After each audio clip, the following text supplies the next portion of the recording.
having an intermittent problem with an American Standard package unit. I'm going to show you what's wrong. See that control board right there? That controls this motor. And you can see that this motor is not spinning, right? The unit is on, compressor's working, outdoor fan's working. It's in the cool mode, but this blower is not coming on, right? And my coil is starting to freeze. You see that? Indoor coil starting to freeze. Intermittent problems can be hard sometimes because when you get to the call and it's not doing it, you don't know what to look for. And on these American Standard package units, sometimes there's a relay right here and it goes bad, or sometimes there's a relay right here that controls the indoor motor and it goes bad. Now, I'm going to show you my check and how I know the board's bad, and then I'm going to show you how I'm going to fix it because I don't want the customer to wait for a new board. So we're going to make this work without the board so that this indoor motor will run. For our indoor motor to have power, right, we have a black wire and it goes to the line side of the contactor. And then the other side of the power for that indoor motor is a purple wire. And that purple wire goes to a set of contacts that are normally open on the ignition control board. And it's a red wire coming in from the other side of that line side of the contactor, and then it connects to that purple wire. So we've got one side that's always hot, right? That black wire. The black wire that goes to our indoor motor. And then whenever our call for our fan goes to our board, it closes the contacts right here, and that energizes the indoor motor. So we should have power going to the red wire to this side of the contact whenever we don't have a call, and then whenever we do have a call, we should have power going through and to this purple. Right now we've got a call, but we're going to check to see if we have power. How are we going to do that? We're going to measure from this side of the contactor, which is one side of that power to that motor, to the purple wire, and then we're going to go to the red wire. Okay, we should have 240 volts. Let's do that. Meter to volts AC. All right, now I'm going to take my meter, I'm going to set it right here. All right, I'm going to take 1 meter lead and I'm going to put it right here where I said, right there, right? All right, now the other meter lead is going to go right here. All right, you see that where that purple wire is? Now check the meter. What does it say? 118, right? Now let's go to the other side of the wire. All right, that's the red wire. Okay, you see that red wire? Now go to the meter. 237. So we got 118 volts right there, and then if we go to the other side, we only got 237. So we're only sending 118 volts to that motor. Okay? So what happens if we take these two wires right here that are on the board? We take these two wires and we connect them. What happens? All right, I've got those two wires connected and I can hear the motor. It's like it's trying to start, but it's not starting, so I'm going to check the capacitor now. Pull the disconnect out. Now, let's check out this capacitor. Switch the meter to microfarad right there. Got the capacitor out. Now I'm going to take and measure, see what we got. Looks like 22. So it's definitely a little bit low. It's definitely bad, but we could have a bad motor as well. You know, sending the wrong voltage to the motor for a long period of time, that could definitely cause the motor to have some problems. But I'm going to replace the capacitor. Let's see what happens. I didn't have a 25, all I had was a 30, but we've got power to that motor and it's not doing anything. So it's not hot either, so it's not an overload. The motor is definitely bad because we have power and it's not doing anything. So I'm going to replace the motor and then we're going to get to fixing the problem and that board. Definitely going to have to clean this wheel and replace the motor. Here's where the motor goes in. There's the heat exchanger. Heat exchanger still looks really good. There's a limit switch, indoor coil. Got some coil cleaner and the coil gun. I'm going to clean this blower up. First I'm going to take the old motor out, and then I've got a new motor right here using the 3467. It's a 230 volt indoor blower motor. So this is what I'm going to use. This is a rescue motor or universal motor, and I've got a 10 microfarad capacitor as well to go with that. So first things first, take this old motor out.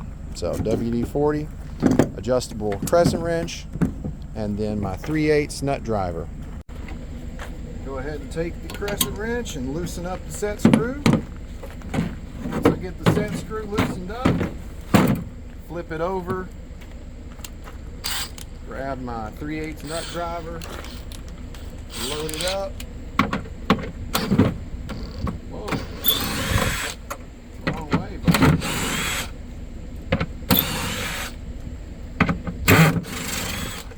I'll use the old bracket, and remember, gotta take the ground screw loose. Motor should come right out. Now we're going to take this disgusting blower housing,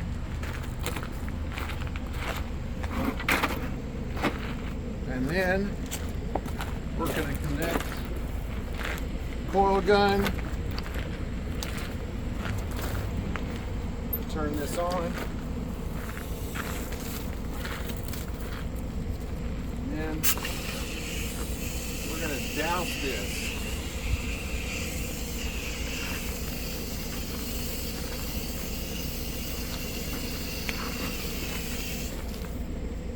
Alright. Looks like this old motor, looks like the windings are burnt. See those black marks? Got the belly band off of that motor, the bracket on the new motor. And we're cleaning up this wheel, looking good. The old motor was 3/4 horsepower, so we'll be using the black wire, the high speed for cooling, and the medium high, which is the blue, for heating, and then a 10 microfarad capacitor. New wheel and housing is looking a lot better, man. Awesome. And got a bunch of that grime off of these blades, because you know that'll make the bearings go bad. Alright, so new motor's in. One thing you want to do is you want to spin it and make sure that nothing's touching, so that when you do install it, that you don't hear any grinding or any noise. Got the new capacitor in, ground wire connected, and this is universal, so we've got this little tap here. We can reverse it just by switching these two wires. Hopefully we won't have to do that, but let's go back to the job site and install it. Back on site, I just slid this blower housing back in, and we're going to be installing this 9340 relay right there in that empty spot above the transformer and right to the left side of the control board or ignition control board. And this is what we're going to use to energize that blower. So just in case you don't know how to wire this new motor, on the old motor we had the black and yellow wire going to the capacitor, and then a black wire and the purple wire, which were the power. And then we had a red wire that went to park, and that means this red wire is unused. So for our motor, we're going to have the brown and white, and the brown going directly to the capacitor, and then we're not going to use this red wire because it goes to park. We're going to use this purple and this black wire right here, and we're going to be using the high speed, which is this wire right here. It's our black wire. So we're going to wire black to black, and then we're going to wire this white to our purple. So I'm going to get some wire nuts and some wire strippers. Now we're going to install this 9340 relay, and we've got our coil on the bottom right here. This is our coil. So this is where we bring our 24 volts in, and then we've got our contacts up here. We got our normally open contacts, which is what we're going to use. We're going to put that purple and red wire right here. Those are the wires that were on the control board. We could use normally closed, but we need normally open. If you don't know anything about relays or transformers, I'm going to put a video down below so you can learn more about how relays work. Now, I'm going to take my bit switch it over, put my 1/4" screw in here, and then I am going to screw that relay in. I'm going to get one more screw, but that's where it's going to go.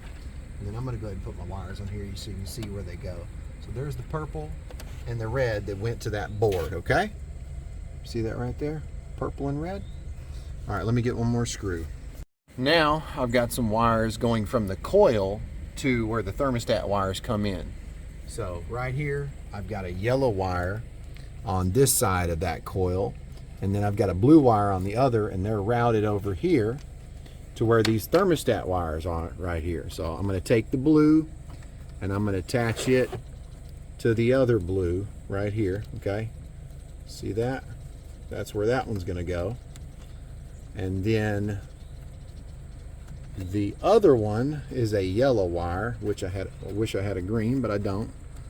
And I'm going to put it right here with the thermostat wires that go to the G terminal on the thermostat, and that's the call for the fan, because that thermostat energizes the G terminal when it energizes the Y terminal for cooling.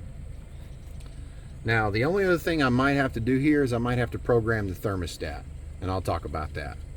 But we're ready. Let's go ahead and plug the disconnect in and try it out. Now we need to energize the fan, see which direction it's spinning just for a second. All right, now let's come over here. Let's see which direction it's spinning.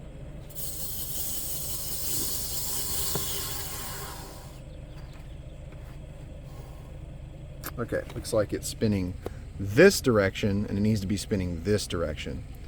So what are we going to do? Let me show you. First, to make sure it doesn't come on while I'm touching it, take that off. See this little device right here? All right, pretty simple. You just take this apart, you can see it, flip it over, plug it back in. Now come over here and energize it again. Oh yeah, it even sounds better. So now it's spinning the right direction. Make sure you have some wire ties. I need one more wire tie. Where they at? That's right here.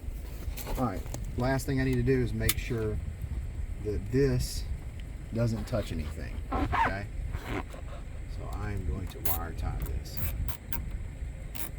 All right, now we're good.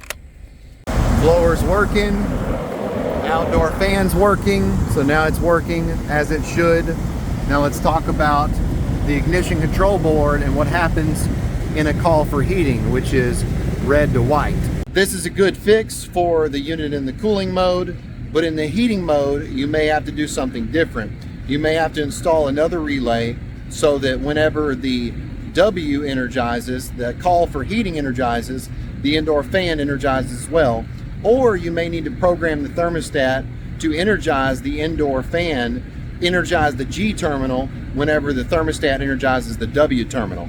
Because on some units, the ignition control board is what controls the indoor fan motor coming on during the heating mode.